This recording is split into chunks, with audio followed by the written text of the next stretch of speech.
Gateways to Refuge. That just lifted me up.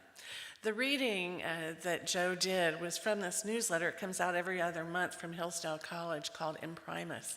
And they always have a talk from somebody very important in the world.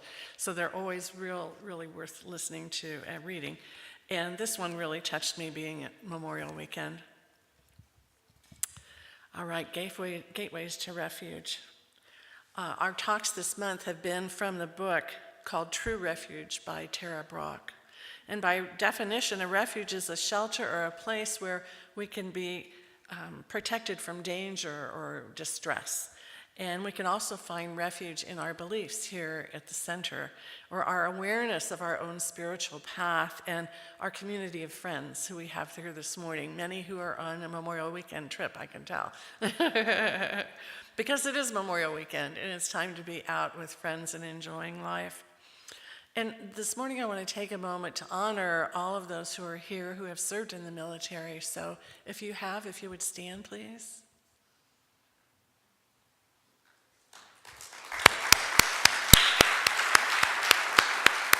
Thank you very much. Thank you very much. I know you in your own way will be honoring those who served and lost their lives during their service in different ways over the weekend. As a chaplain, I've at times visited people in the hospital who have served in military, and they're always proud to tell me that. And they're always proud to tell me their stories, because there's always a good story or two that never leaves their mind, and they love to share it. And then they have these medals from courage that now lie in their chest of drawers at home, but always each one is remembered as being very special. So all of you here today can find a refuge in the present moment, a refuge of understanding what war is about and understanding what peace is about and the value of it. And often you can find refuge in just being around other like-minded people, sharing your stories about life. And if you've served in the military, those never leave you for some reason.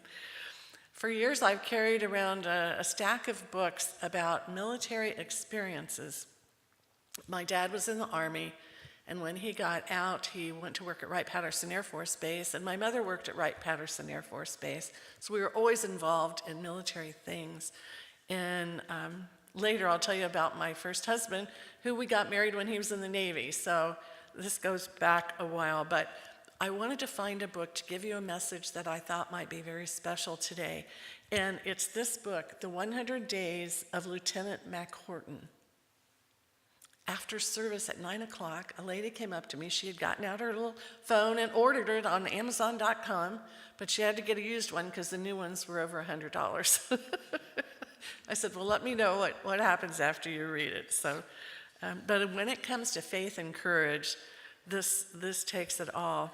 It was back in 1943, and Lieutenant McHorton was in the British Army, and he was serving in the war with the Japanese.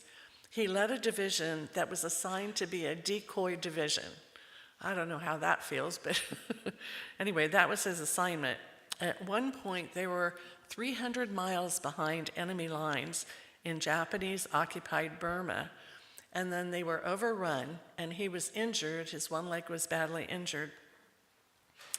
As a rule, if you're injured and you cannot walk by yourself, you are to be left behind. So here's the leader of this group, and he is the one being left behind. And the chapter in the book on that is very tender-hearted, as you can imagine, as all his people said, you know, this is the way it has to be. It's a harrowing story of what happened next, because he was determined to get to safety. And over the next 100 days, he crawled and limped his way over 300 miles. That's about 3 miles a day. I don't know if I could crawl that fast for that long, but he was at some point determined to do that. And at some point, he realized he was being watched over spiritually. In the chapter called Miracle of the Swamp, he found himself in a swamp. And this swamp stretched all around him as far as he could see, and it looked like a web, a spider web.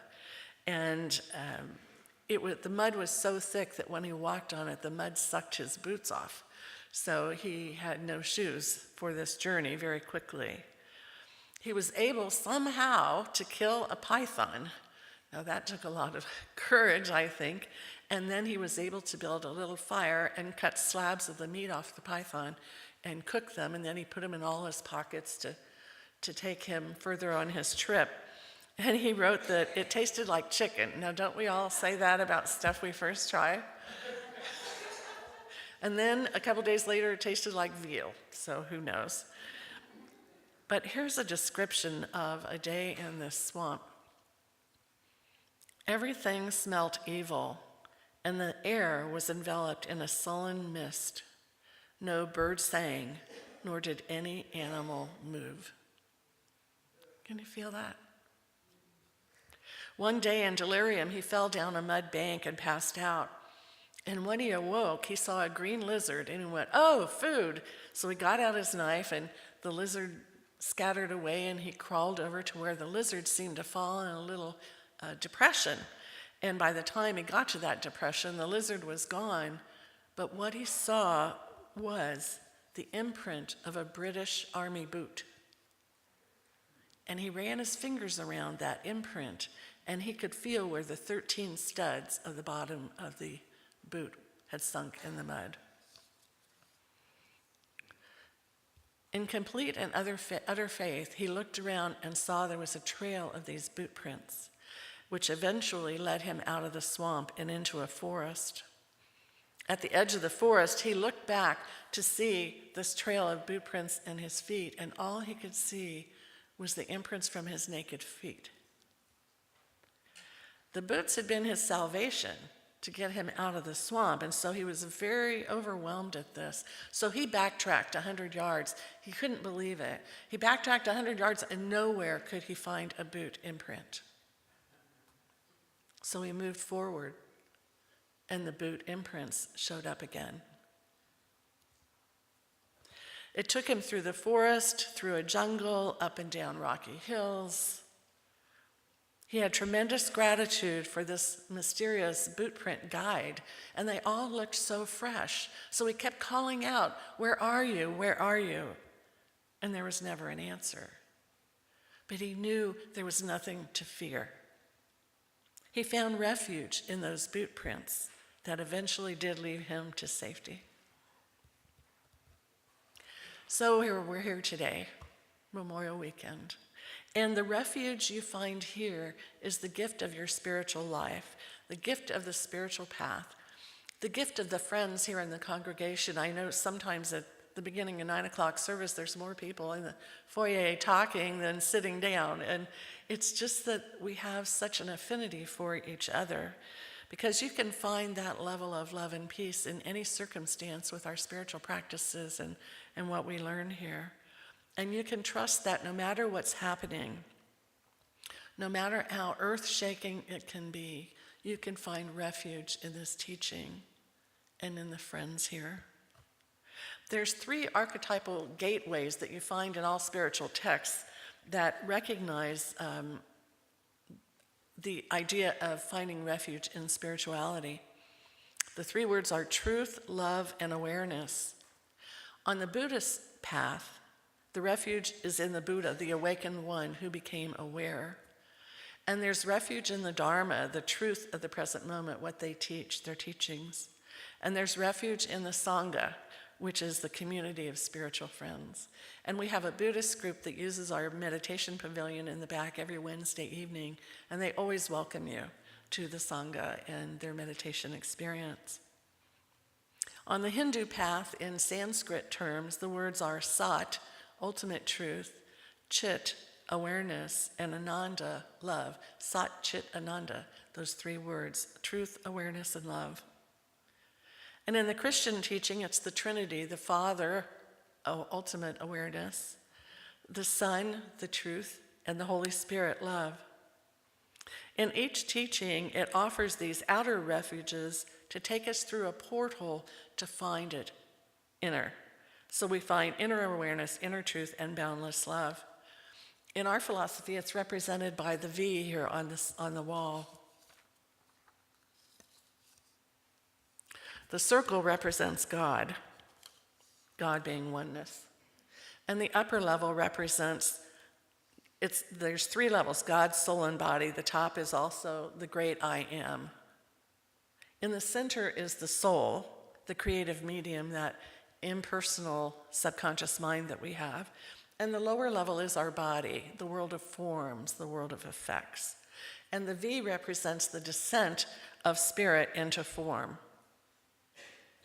So we believe spirit manifests in form in order to express itself. And it's all encompassed in the oneness. So let's take a look at the gateway called truth, the teachings or scriptures. And there's 3 ways to take refuge in truth: through meditation, through ethical behavior, and understanding the teachings that guide us. Through meditation, we can experience a calmness, we can clear our mind, and I like to think of it as stretching the space between our words. You know, when we say a word, if I stretch out that space, I'll get to that place where it's very meditative.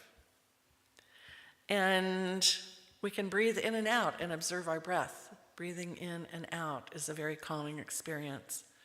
The author of this book, Taking Refuge, she had a Superior Court judge come to her one day because she taught a lot of yoga classes. And he said, "I'm so overwhelmed by my crowded courtroom every morning and all the sad people that come through here. The magnitude of suffering is overwhelming. Can you help me find breathing space?" And she said, "Of course." And she taught him a very simple meditation of focusing on his breath, focusing on the in-breath, focusing on the out-breath. And she instructed him to do it a half hour a day. Well, a few weeks went by, and he came back and he said, "Surprisingly, it worked, but not for the reasons I thought it would. I'm calmer, but now every person that approaches my bench in the courtroom, I see them as a real person. A person that deserves my respect." And more than that, he said it tapped into a new level of love that he could have for everyone in his courtroom. That would be a nice judge to go before, wouldn't it? So in the gateway of truth, the next portal is ethical behavior, living our lives aligned with our truth.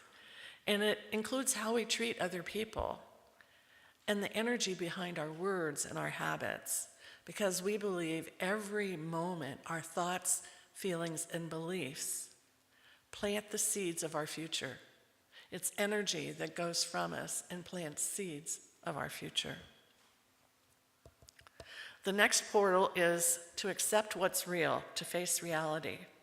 You know, at times, I don't know about you, but I've had a time in my life when I held on so tight to something that I realized wasn't real, but I was afraid I'd be insecure and I'd be lost. And that was with my husband, my first husband. I married at 19, and our marriage lasted 21 years, which is pretty good. But the last 10 years were really difficult, and we were growing apart in so many ways. At the time, we lived in Puget Sound, and I had this really high-paying job, and I traveled a lot, and he was content to stay home and take care of the house, and I was content to let him do that. But at some point, he started having friends over every afternoon, and one of those friends was my ex-girlfriend, and I had a bit of a time with that, coming home and everybody was having a heck of a good time besides me. So I quit my job and got a job here in Anderson at the power plant and filed for divorce because I had finally come to grips with reality. We were definitely on a different page. But once I did that, it all started to work out because he and my ex-girlfriend are still together. They have this big RV. They travel all over the country. They're still having a good time. I'm still working.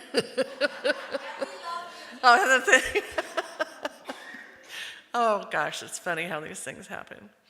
So, and when I came here, after a couple years of being single, it was Memorial Weekend, 26 years ago that I met Paul.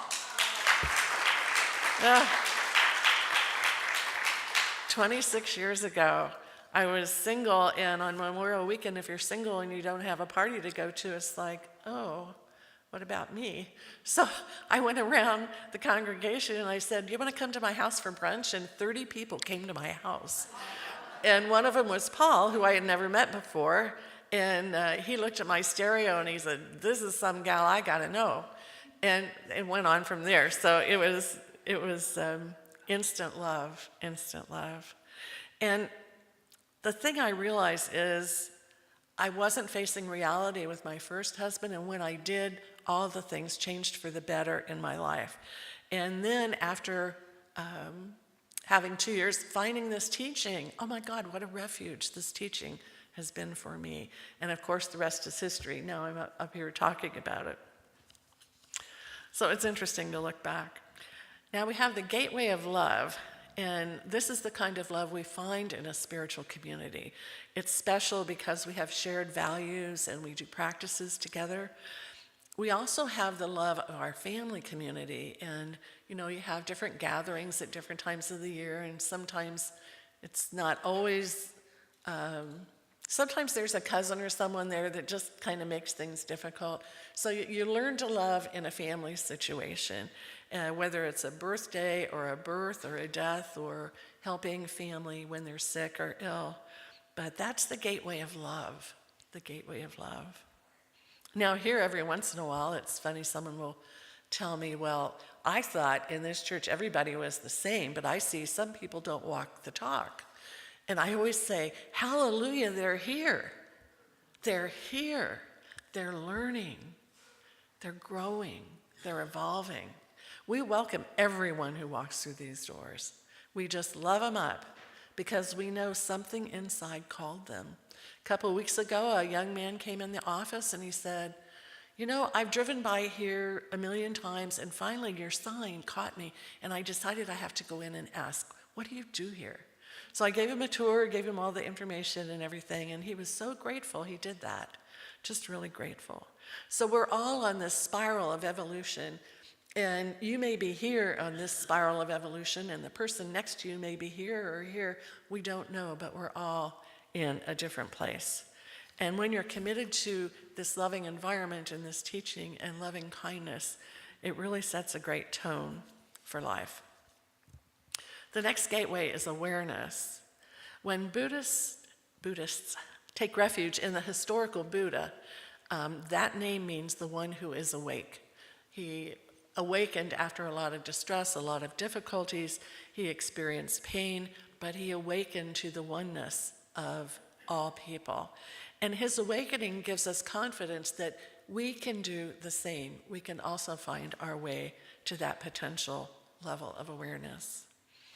Another gateway of awareness is through self-guided meditation, and the author suggests inviting in the Divine Mother who is filled with warmth and sensitivity, who is radiant and tender, who has loving arms and will just love you up, and that inner feeling is a true homecoming of pure awareness of the love of God.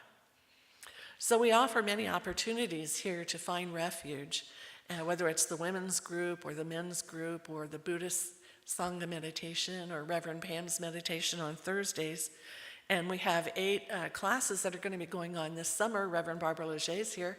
She'll be doing one of them. We're really happy to have her do that.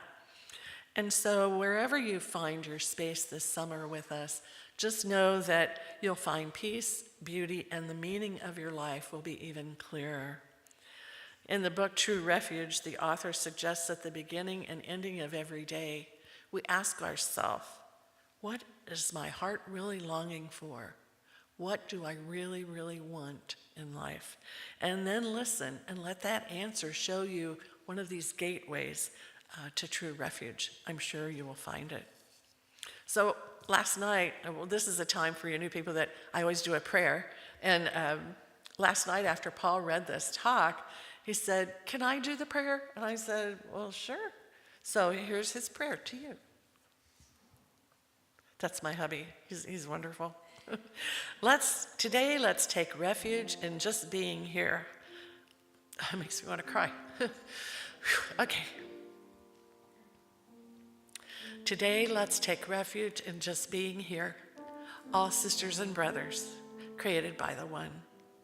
Here on Memorial Day weekend, to honor all those who served and died for our freedom. We share in our losses and support one another in our challenges. We are grateful to be able to celebrate all of the wonderful things that we make happen here at this center. Thank you, Spirit, for our greater awareness today, for this teaching, and for this community filled with love. And so it is. Thank you.